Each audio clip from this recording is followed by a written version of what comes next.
Сәлем достар, каналыма қош келдіңіздер. Сіздермен бірге Қарлығаш. Бүгін сіздерге жүректің саулығы туралы айтатын боламын. Менімен бірге болыңыздар. Жүрегіңіздің саулығын сақтау үшін тамақтану тәртібіңізге көңіл бөлгеніңіз жөн. Себебі жүрек үшін дұрыс және салауатты тамақтану маңызды рөл атқарады. Кез келген адамның жүрегі ол дәрумен қабылдаған кезде қуанады. Әсіресе В және Р тобындағы дәрумендерді қабылдаған кезде.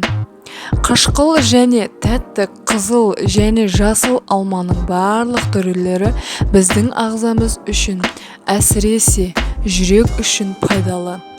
Тіпті бұл туралы ағылшындарда мақалда бар. Орыс тіліне аударғанда шамамен съешь яблоко на ужин, и доктор тебе не будет нужен. Осылай болады. Адамның жүрегі мынандай химиялық элементтерге мұқтаж болады. Йод бұл химиялық элемент зат алмасу процесіне әсер етеді. Йод кальмар, теңіз балығы, балдырлар мен асшаяндар сынды теңіз өнімдерінде көп болады. Калий денедегі артық сұйықтықты жойып, жүрек бұлшық етінің қызметін жақсартады.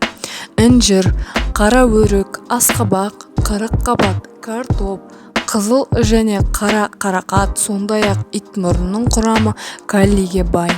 Магний несеп айдағыш және тыңайтқыштардың қасиеттері бар химиялық элемент.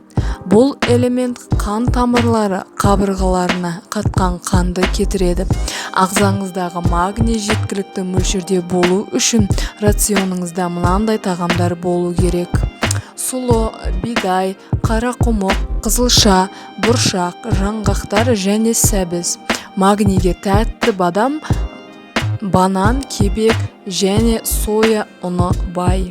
Достар, менің сіздерге дайындаған видеом ұнаса қолдау көрсетіп, лайк басып, комментарий қалдыруды ұмытып кетпеңіздер. Келесі кездескенше сау болыңыздар.